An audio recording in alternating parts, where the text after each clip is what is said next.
Assalamualaikum warahmatullahi wabarakatuh.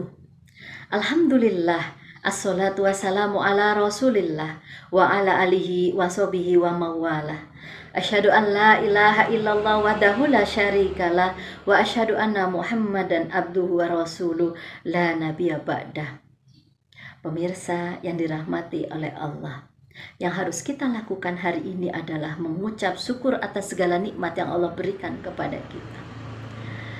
Cara untuk bersyukur kepada Allah adalah dengan kita meningkatkan keimanan kita tingkatkan amaliyah ibadah kita. Apalagi di bulan Ramadan ini, semua amaliyah yang kita lakukan di bulan Ramadan pahalanya dilipat gandakan. Motivasi tersendiri buat kita untuk berlomba-lomba memperbanyak amaliyah di bulan Ramadan ini. Sholawat beriring salam semoga selalu tercurah kepada junjungan kita Nabi Agung Muhammad Sallallahu Alaihi Wasallam, kepada keluarganya, para sahabatnya, dan insya Allah melimpah kepada kita semua selaku umatnya. Ma'asyiral muslimin rahimakumullah. Semua orang pasti mengharapkan hidupnya damai, hidupnya tenang, hidupnya bahagia.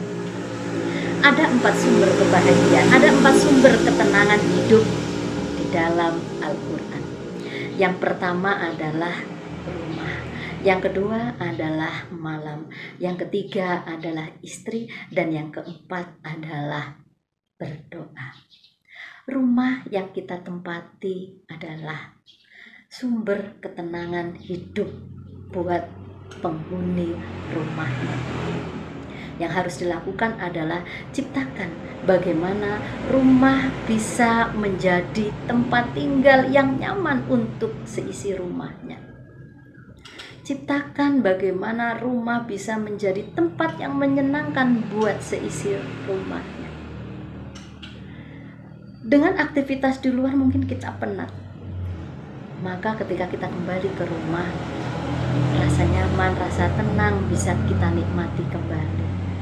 Buatlah rumah menjadi tempat tinggal yang bisa membuat kita nyaman. Bahwa memang rumah adalah tempat untuk berlindung, tempat untuk berlindung semua anggota keluarganya. Jadi yang ada di dalam rumah hanya rasa kasih sayang, itu saja.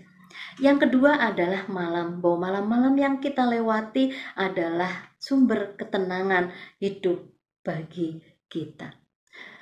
Setelah seharian kita melaksanakan aktivitas, malamnya kita gunakan untuk beristirahat, untuk mendekatkan diri kepada Allah. Bangunlah di sepertiga malam. Banyak keuntungan yang kita dapatkan ketika kita bangun di sepertiga malam. Selain mendekatkan diri kepada Allah, ingat Allah angkat derajat mereka yang rutin dan rajin melaksanakan sholat tahajud. Wa minal laili fatahajjat bi nafilatan laka asa ayyab'asaka rabbuka maqamam mahmuda. Allah janjikan itu. Allah berikan tempat yang paling baik, tempat yang bagus untuk mereka yang rajin bangun di tengah malam.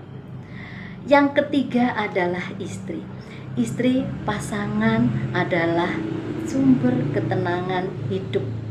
Jadi apa yang harus dilakukan supaya istri bisa menjadi tempat sumber ketenangan hidup?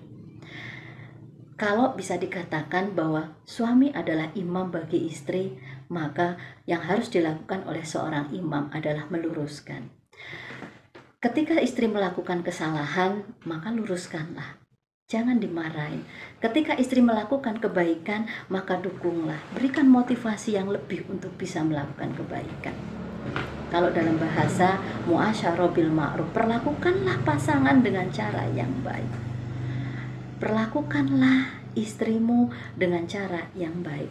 Ajarkan istri-istrinya untuk bisa melaksanakan hak dan kewajibannya. Karena apa? Tugas imam adalah memberikan itu semua, selain memberikan nafkah lahir dan batin.